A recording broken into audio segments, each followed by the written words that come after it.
Hi everybody, happy Friday. As I have shared before, if ever I have my masks on, it's usually because I don't have makeup or my hair done or something like that. And this particular Friday just happens to be like that. I am just really sick, like nauseous sick, and it's just hard to kind of gather my thoughts and whatnot. But I took a quick nap and I am here and ready to share with you guys. I wanted to make sure that you guys know where I have come from. Not that I haven't already been pretty honest as far as where my husband and I have financially been. But, when my husband and I began courting 8 years ago, it would have been January 2009. And when we began our courtship, January 2010. When we began our courtship, we had hopes and dreams, and we really had a lot of things laid out. The non-negotiables, finances, having more children, those types of things. A lot of things obviously took time and prayer and lots of discussion. But we had a lot of kinks worked out. One of the things was having more children, and I already was a single mom, and I had no desire to have more children, and there were a lot of reasons why. But a huge part of it was because I didn't want to have to send my children off to childcare like I had with my first son. Is this it? Oh, my son bought a dino puzzle. What is it? Dinosaur 40 puzzle. A dinosaur 40 puzzle. This is so cool. I love it. Thank you for sharing it with me. He had some birthday money, so he found that on YouTube and then ordered it on Amazon. Okay, Bubba, let me finish, okay? I'm so glad he walked up because it's just so neat. I had no desire to have more children, and when my husband, we kind of reached a point where he said, you really need to pray about that because I'm not willing to further this relationship and move into marriage if you're not willing to have more children. And when I really faced my fears, it was because I didn't want to leave my child. My first son, Cameron, had been abused at a child care provider, and it was very hard for me to face the reality of that potentially happening again. And I didn't feel like it would be fair for me to ask my husband to keep me at home with my first son because technically it was mine. So we just kind of had to come to agreement with that. And he was like, I want you to be home regardless. He just didn't know how to tell me, hey, can you quit your job? I know you're really successful. You're making really good money. And can you stop working? And I didn't know how to tell him, I don't want to work. And it was just really neat because it was obviously God's doing. And, my son, who I didn't want to have, he just walked up. He's 6. And it's just amazing to see God work. When we decided for me to come home, what we did was we used my finances the money I was making with my job that I worked full time with. We used that to pay off all of the debt that we had. We paid off our wedding. We paid off, I had never I didn't have anything new. Everything was hand-me-down, breaking apart as far as my own items and stuff. And so my husband wanted for us to have some new shared items. So we paid for those, furniture, like a bedroom set, those types of things. And then my husband was going to go for Customs and Border Protection Officer.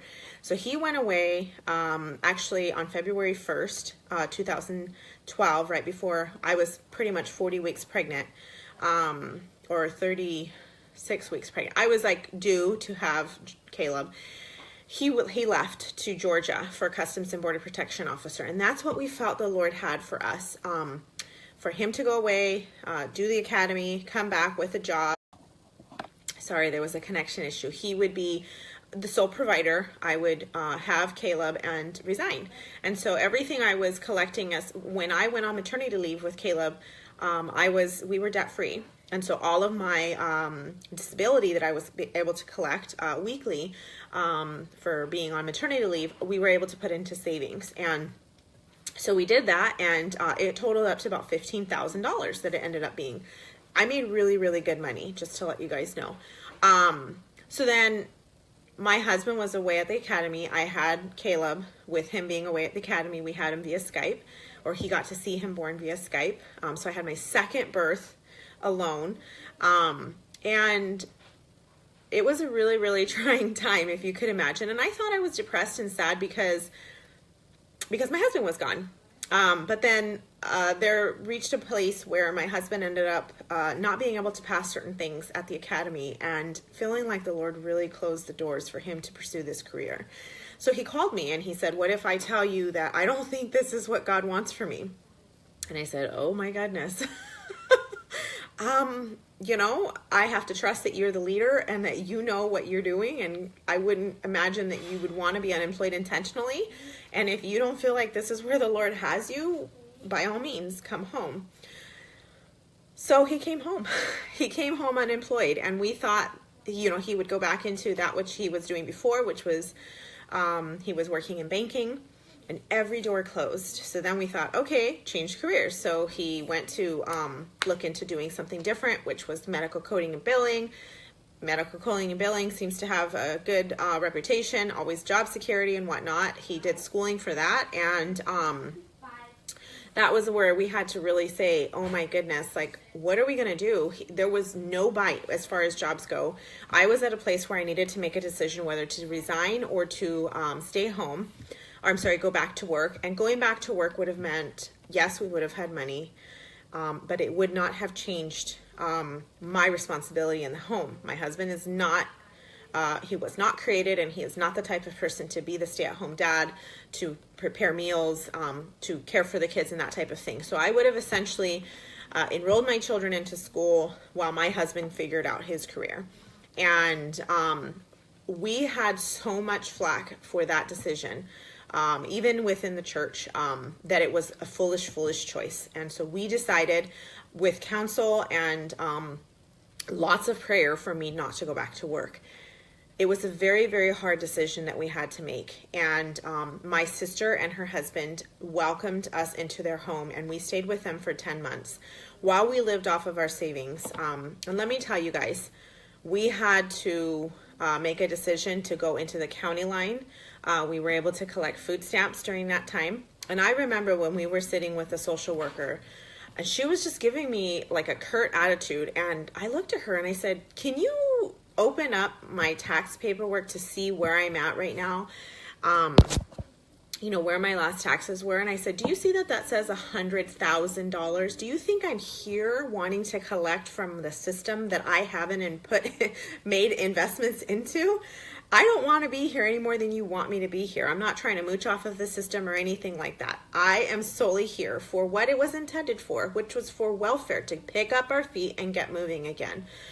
It was a really, really hard time. And I remember people saying, apply for HUD, apply for low income, doing these types of things. And the waiting list being enormous as far as time goes, like, anywhere from 2 to 5 years. And I'm thinking, I'm not going to be in this position 2 to 5 years from now. We are getting out of this. It was a really, really tough time. We applied for all of the affordable housings and everything like that the state of California has to offer here within North County, San Diego. And we did collect food stamps. We did not qualify for welfare because we did not have any debt. We did not qualify for welfare because we had too much property value. Both of our vehicles were paid off. We did not qualify for unemployment because I essentially had resigned before my maternity leave had ended, and because my husband resigned before he was fired from that job.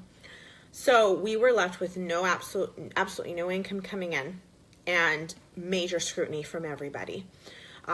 Except for the people that mattered, obviously, like my sister and my brother-in-law, who welcomed us into their home. We stayed there for 10 months. And then my husband got a job with medical coding and billing.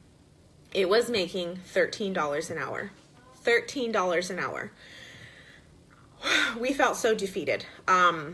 He ended up obviously taking the job because, let me tell you, there was times where he was working whatever he could. He was doing side jobs, painting. Our church offered a little local kiosk at our church. He was doing whatever it is that he could to make side money and keep us afloat. And my sister and brother-in-law welcomed us into their home without rent, and we covered groceries with the food stamps that we had coming in to help with cost for water and gas and electric. And I always kept the house clean and all of those types of things. But could you imagine a year and a half into your marriage and this is your reality? We did not anticipate that, none whatsoever. So we ended up being able to get our own place, and that wasn't because we qualified financially for it. It was because of a word of mouth and a great friend being willing to take a chance on us. And we promised that we would, pay that rent. And my husband's income, all of his income went into the rent. And that's when the credit cards began. The credit card usage began because we had them open still. And I don't want to say, had we closed them, I don't know what would have happened past that time, but what I can say is that it happened. I can't go down memory lane and say what should have not happened, but let me tell you this, both my husband and I, we dealt with depression and we were fighting it so much, and it affected our marriage, and it created a lot of boundaries and guards for both of us. I realized that I was experiencing postpartum depression, something I had never really thought much into. It was just a really, really trying time. We then experienced a miscarriage. That was hard as well. And then we got a call while I was in the midst of this miscarriage. We got a call saying, you got approved for this affordable housing apartment. We were like, what? And we came in, we met with the manager, and she said, you were like on the the bottom of like a third list of people. I have no idea how you guys ended up coming to the top. I can say I called every single person. I've confirmed finances and everything like that. But I don't know how to explain how you got this place.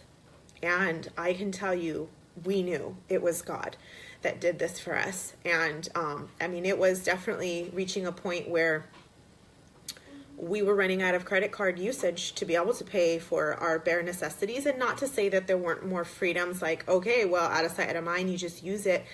But I can say that the debt that we were incurring was definitely more out of necessity rather than just wants, but there were definitely still freedoms being taken. So we got into a place, which is, we are currently in an affordable housing apartment, and we don't take that for granted. I know God has us here for a reason. We've been here for almost 4 years now, which is crazy to think about that reality as well, because we thought we would be well out of this. And so I just want you to know that this life and trying to live a debt-free life, it's not for the faint of heart, nor is parenting, nor is marriage, or anything like that. I remember when we came into here, when we went home the night after signing like the lease and whatnot, my husband said, I'm not trying to be insensitive, but I really hope you miscarry at our old place so that we can just have a new beginning here at this place. And I'm so glad that I experienced my miscarriage when I did, because I don't have the memories that I do, I guess the memories that I have are back at that old place. And I ended up hemorrhaging and almost dying. And so it was just quite an experience. So we moved, packed our home, we moved, unpacked all of that without anything of me doing, because I was on bed rest from having lost so much blood. But fast forward just a little bit more time, we ended up having to make a decision for me to work. And because even with low rent and my husband's low wage, it wasn't cutting it. And so I had to look for work, but we couldn't afford for me to get childcare. So I had to work outside of the home, but take my children with me. I was like an in-home caregiver. And while that was humbling in itself, it was also very hard because, it's just hard to take your children anywhere, but let alone to work. And I was also cleaning a house, and I also had another lady that I was caring for who had cancer. So that was all just very emotional. It brought in some income, and then I was introduced to the idea of coaching and being able to do that from home. And then we found out we were pregnant. This is now pregnancy number 4, baby number 3.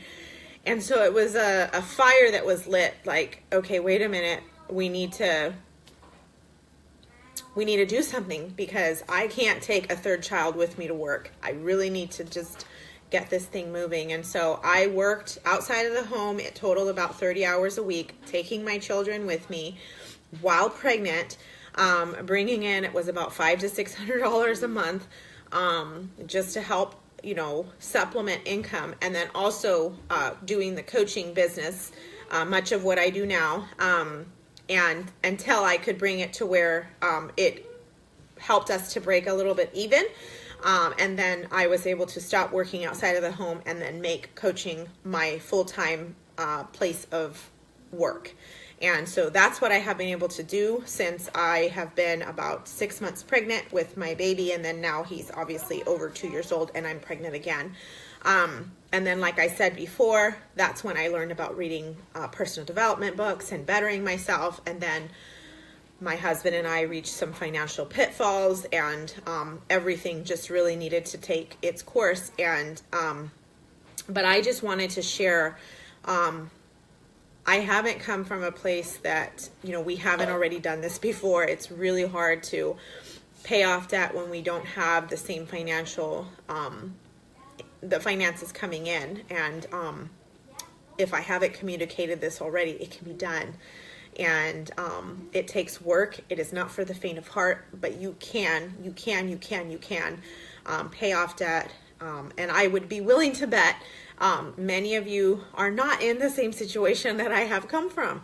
I understand that there are a few of you that, yes, you are. And don't lose heart and keep fighting the fight. And fighting to be financially free is worth it. And so I hope that you've enjoyed your time here with me. I have just been very, very blessed to be able to share my story, my financial story that has led into freedom in life, and building a legacy of, the idea of retiring with dignity is something I never imagined being able to experience. And I know beyond a shadow of a doubt with the knowledge I have and with the perseverance that I know my husband and I now have. And just to clarify, my husband ended up leaving medical coding and billing. He ended up going into the police department. He did that, and then now he's working for the city of Oceanside, and being able to bring in enough income to cover all of our needs. And then, of course, my income is supplemental. So we're in a much different place financially, but that has not changed within the last 2 years. It's all been the same, and God is good. God is good, and He will carry you. And it was just us having to change who we trusted more, God or ourselves. And at the end of the day, we need to put our full trust in Him. So I would love to share how you feel, how you have felt this group has helped you. Please, please, please take the time and, share feedback, comments, questions. Referrals are always amazing. And stay in touch. I'll be keeping all these videos up so that, I know they're long and lengthy, but they are full of depth. And feel free to go back and refer to them, and then stay tuned for my next group. I think we're going to do meal planning because I could use that kind of accountability right now with feeling like I don't want to eat. Thanks, everybody.